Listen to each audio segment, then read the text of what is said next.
Good morning. It's December 10th, 2024. My name is Matt Garrett. Welcome back to my channel. This is Lies and Logic.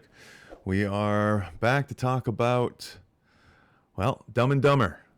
Jagmeet'S Trudeau. We have Trudeau, who appeared yesterday at the Halifax Chamber of Commerce, and he went on to talk about a bunch of things. So we're gonna be in for a treat. We get to hear some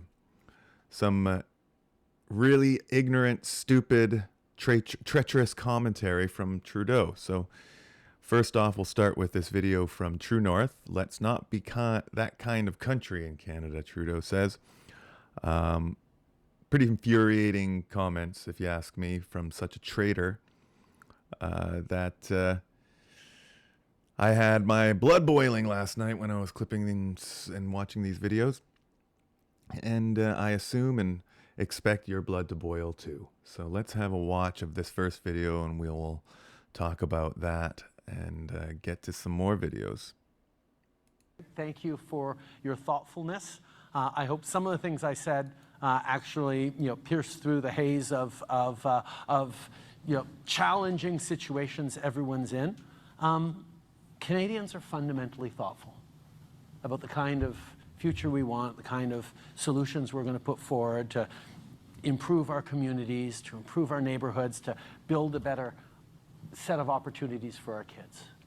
And every election is about that as we approach what will be an election year next year. And my only request for everyone is to be really thoughtful and go into the choices you make with eyes wide open.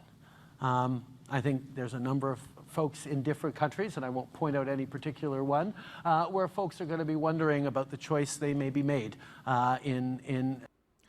He's clearly referring to the United States with his lack of testicles, as his legs are clearly not struggling to close tightly. He's referring to Donald Trump, who sits like a man. Let's continue to listen to this weakling. Elections. Let's not be that kind of country in Canada. Let's be deliberate about the choices we make. If we want to stop fighting climate change, if we want to re-legalize assault-style weapons, if we want to put back into question women's rights,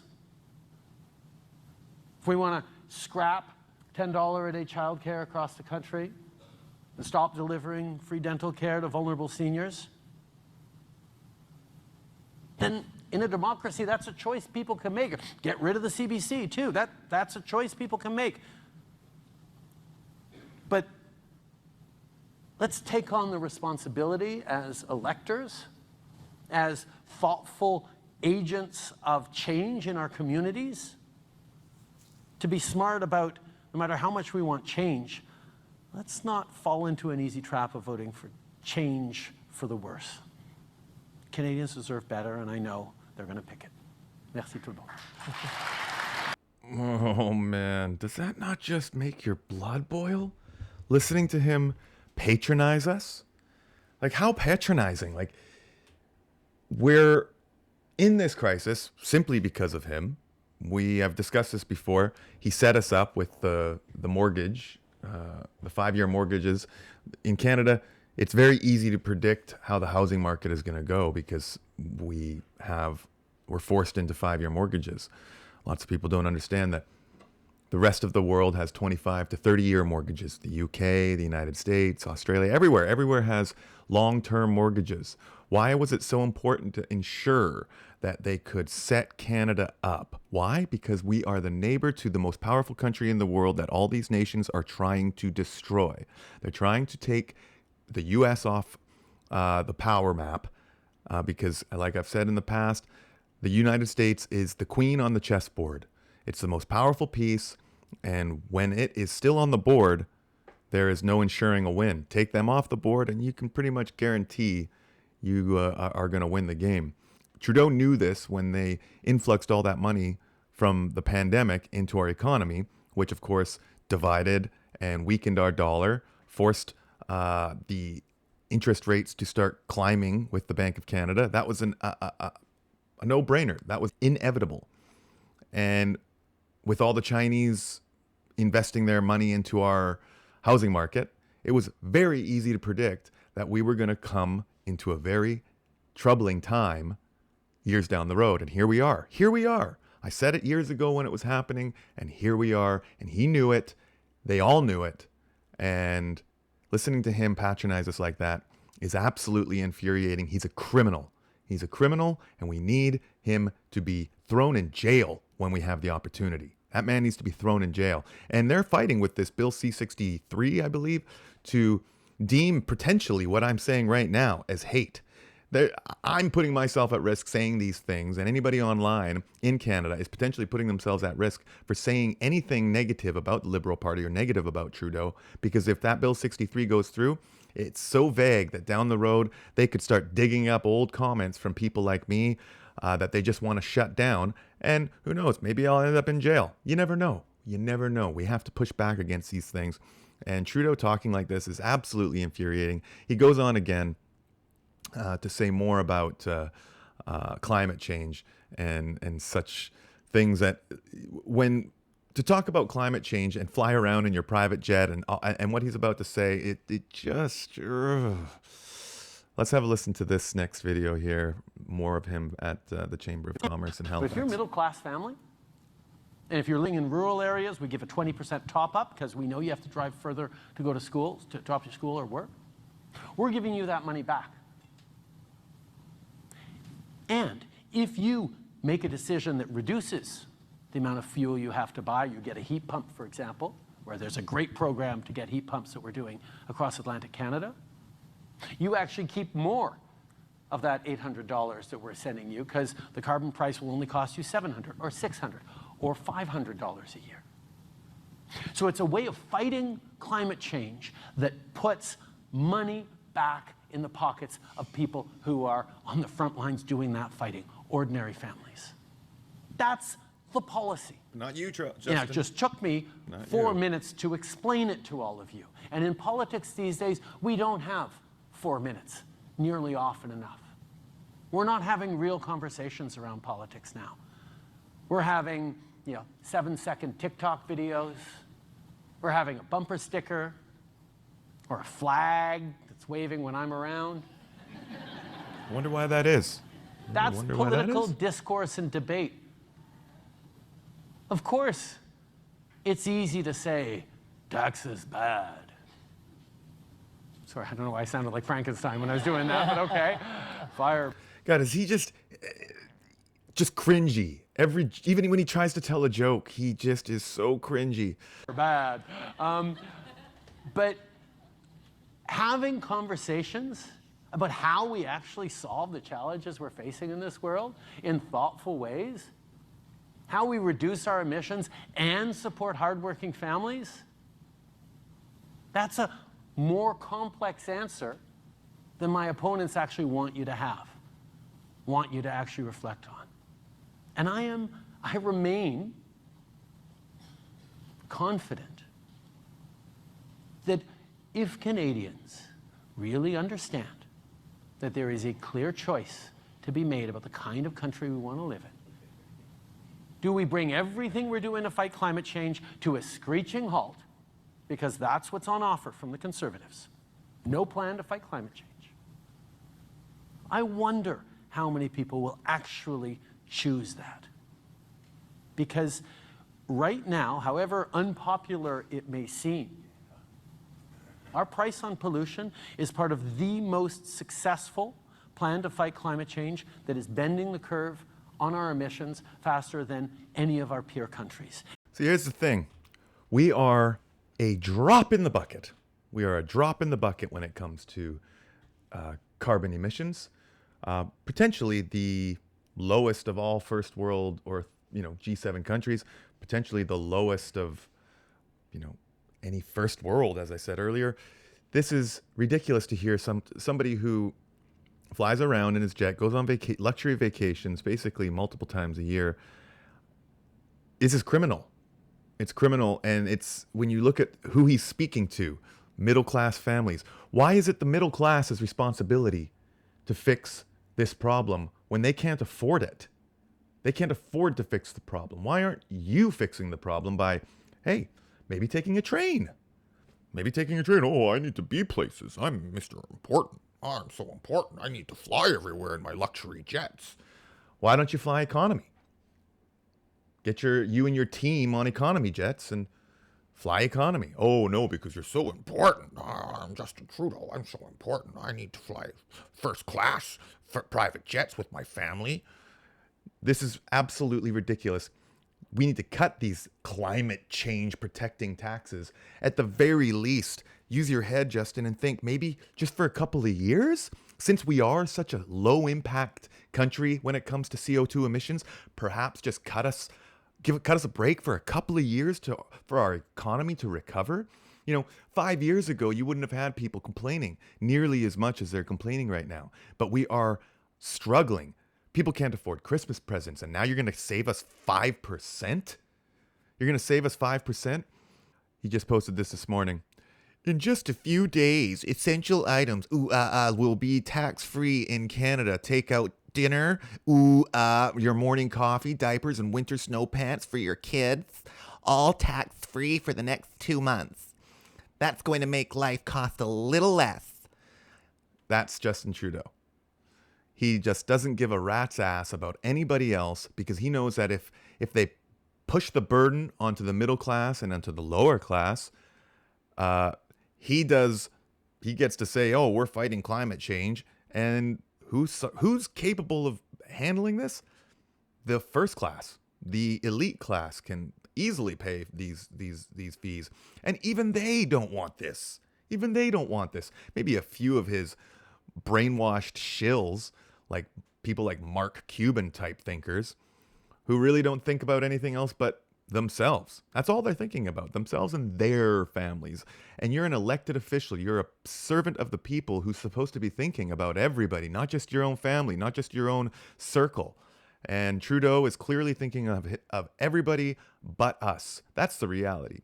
Us people who are sitting in the middle, been working in the middle from day one. He doesn't give a rat's ass about us. He doesn't think about us and how, we may not be able to pick up the tab for Christmas this year and may not be able to travel across country in order to see family. Might have to suck it up because, hey, Trudeau's climate change tax are going to ensure that hey, we save the world for him and his people. It's ridiculous. He's got another video here where he talks about the pandemic and he tries to blame the pandemic, or it says PM Trudeau blames the pandemic, provincial governments, and post-secondary schools for the immigration crisis and skyrocketing rents. You're supposed to apologize for the pandemic. You're supposed to apologize for the way that you treated people during the pandemic. You're supposed to apologize for forcing something that you deemed safe and effective on people that has decimated lives and families across the world, and you're still pushing it. You absolute criminal. You're a criminal. And man, would I love for this video to go viral, because the heat coming out of my mouth right now, I would want him to see. But let's have a listen to this video here. The situation we are in on immigration traces back to the pandemic. For 2 years during the pandemic, our borders... The pandemic that he funded in China, in Wuhan, with the United States and every other G7 country that was supporting it. Just don't forget that. Closed. And with that came, as we bounced back in our economy, a labor shortage that everyone felt across the country. You couldn't find workers to work in our factories, our fish plants. Why is that, Justin? Maybe because you told people to stay home and not work?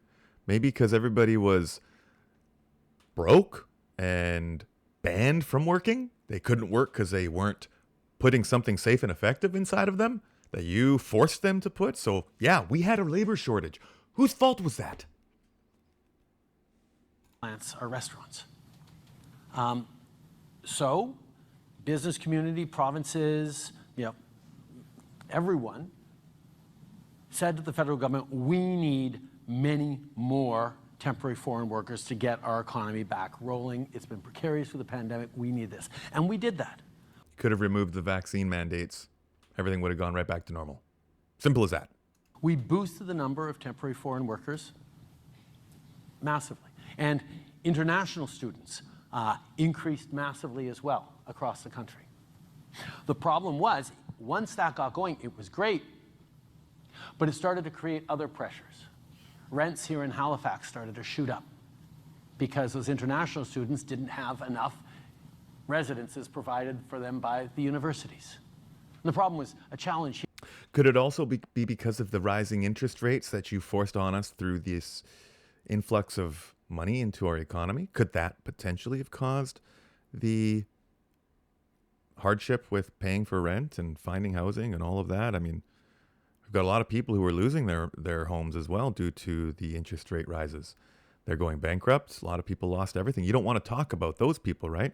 Because who's picking up their properties? Who's buying these properties off these people? Could it be Blackstone and BlackRock who are expanding their portfolios by buying the homes that these people can no longer afford due to your influx of money into our economy?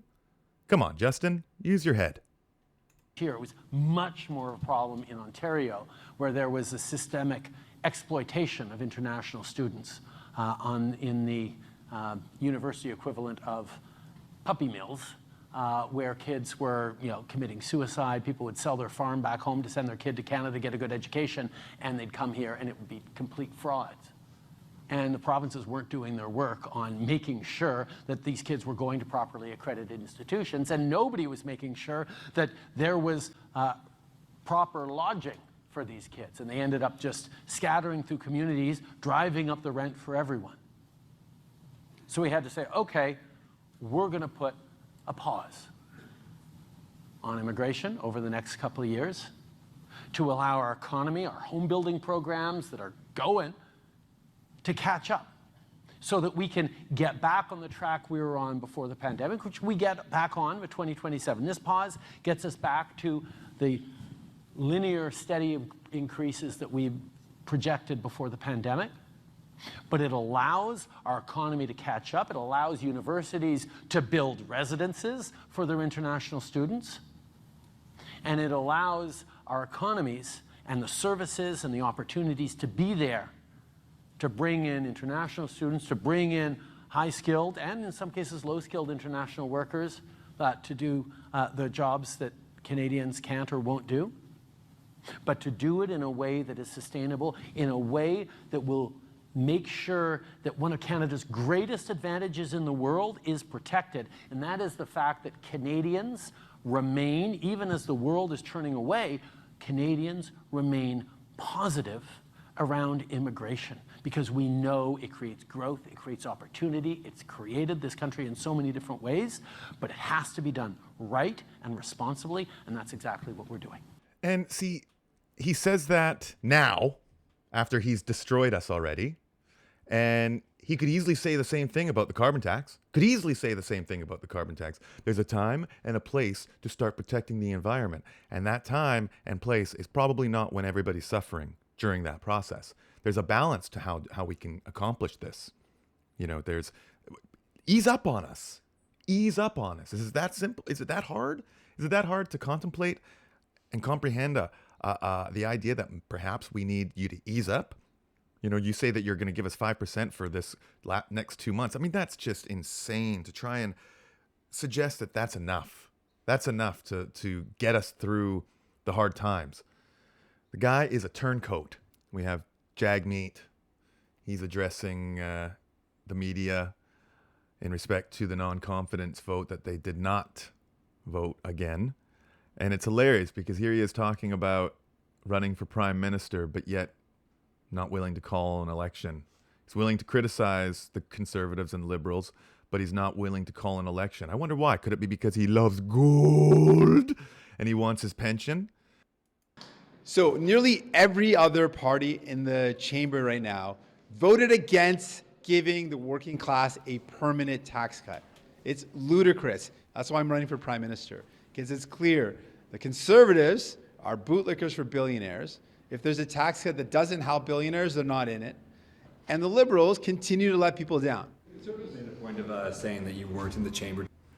I'll rewind that for a second, but could it perhaps be giving tax breaks to certain billionaires and people who are in a certain tax bracket helps create jobs?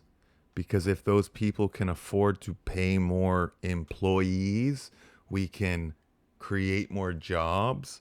Have you ever thought about that? No. Saying that you weren't in the chamber during the recorded vote for their non-confidence motion that quotes you quite extensively. Was there a reason you weren't in the chamber for that particular vote? Listen, the Conservatives, it should come as no surprise that we're not going to vote in favor of any of their games, because that's what they're doing. They're playing games. What they want to do is cut your pensions. They want to cut your health care. I want to strengthen pensions. I want to make it easier for you to find a doctor. I'm not going to support a Conservative motion that plays games like that. We're going to keep on fighting for Canadians. So if he was fighting for Canadians, would he not just call an election? He's such a liar. These people are such liars. How could anybody support the NDP at this point? And I know there's still people out there that do. There's very few that support the Liberals. It's wild. I don't know how anybody could still support the Liberals. I think it's 21% still apparently support the Liberals. Why? How? Who are you? I mean, it's ridiculous. I don't know anybody, even people that don't agree with my politics, agree with one simple fact. It's time to get rid of the Liberals. It's time to move Trudeau out. And I really hope that those people are not thinking that this turncoat is the guy. I know that a lot of people, believe. I remember when Obama was running. I think a lot of us, myself included, who grew up experiencing racism in a more difficult time in our society when we were less multicultural and we were a lot more ignorant, and we were, I grew up being called a lot of racial slurs as a result of being First Nation, Native, whatever you want to call it. And so when Obama was running and won, it felt like a win for people who felt and experienced those things as well. And that was some snake charming going on. They just tricked us into believing that the world was going to be a better place. And they tried to do the same thing with the female concept. Oh, let's vote for, the first female president. And it's all just a ploy to lull us into some sort of belief that the world is becoming a better place. And sure, people are becoming better people and we're becoming less ignorant. And I think that's because more and more people are having multiracial children. So you've got multicultural relationships and and biracial relationships all over the place. And that's a great thing. I've always been supportive of that. But these guys, they're absolute liars. And I can't believe that anybody would still support these people. And I really hope that Canada doesn't somehow see voting the first Indian prime minister in as a win, because that has nothing to do with it. Don't forget that. His dark skin and his culture, sure, brown and Indian people are wonderful people, some of the kindest in the world.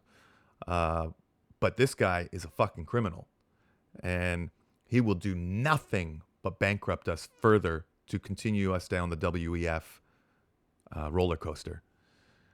We have Chrystia Freeland here talking about, or being grilled about, the deficit and about the end of the year finance report. And she is not willing to answer the questions. This is just typical liberal bullshit. They are question dodgers, and you can just see the evil in her face. She makes me sick too, and I know she makes you all sick. So let's have a listen to this witch. Officials have leaked to the media that the deficit will be $60 billion or more. So is it going to be that, higher, or lower? Mr. Perkins, because a Conservative filibuster has blocked the work of our Parliament. Minister, the only it has filibuster been- is your it has unwillingness to been a produce the challenge. documents. No, But I would look ask you forward a to simple presenting question. the fall Is the economic deficit statement going to be on Monday. higher or lower than the $60 billion your officials have leaked to the media? I think that it is very important not to cast any doubt on Canada's financial credibility. So I want to take this opportunity to be very clear that Canada's fiscal position is Will it be strong above or and below $60 sustainable billion? and continues Yes or no? It's a and simple question. continues to be Why won't you answer the whether or not it'll be strongest above in or below the 60 G7. billion? Did your Fiscal officials have position. It's the same across the board with all liberals and Democrats. They do the same thing in these positions. All they do is dodge, dodge, dodge, dodge, dodge. And you know damn well the reason why she's dodging, because they don't want the Canadian public to know how broke we are. And they don't want people to know the truth so that they can keep pushing policies that are going to further the deficit. They're going to further the bankruptcy. They're going to further the challenge for Pierre and whatever government, which is going to be likely Pierre Poilievre. It's going to be very difficult for him to turn the dial back, turn the clock back on these economic choices that the Liberals have left behind with these massive footprints that we'll never be able to clean up. Not in one term, it's really sad and scary to think how many years it's going to take to recover. And I do not envy anybody out there right now. Things are so backwards in our country, and it's going to take years and years and years to recover. I mean, so here we are in a country that has a fucked dollar. Our dollar is completely fucked. It's going to be even more fucked if we allow them to influx this money throughout with the dental and all this garbage. And so we have Donald Trump, who's been continuing to joke even more about Canada becoming the 51st state. And when you hear and think about the things that the Liberals are doing and the damage that they're doing, I mean, hey, I hate to say it, he is... That would be a really beautiful way to turn the clock back on our economy. But here's Trump. He said, this is Bruce Anderson. He's, I don't know who he is, but he says, disrespectful trolling of Canada and other countries around the world by Trump is a feature of who the man is, not a bug. The world is an unstable and dangerous enough place. And Trump says, it was a pleasure to have dinner the other night with Governor Justin Trudeau of the great state of Canada. I look forward to seeing the governor again soon so that we may continue our in-depth talks on tariffs and trade, the results of which will be truly spectacular for all. DJT. Sounds great to me. I welcome it, Donald. I welcome it. And I've lost some subscribers who are true patriots to Canada. I agree. I mean, I think Canada had its day and it was a beautiful place. I mean, it was a great country, but I mean, we are not protected. I can tell you that. We are not protected.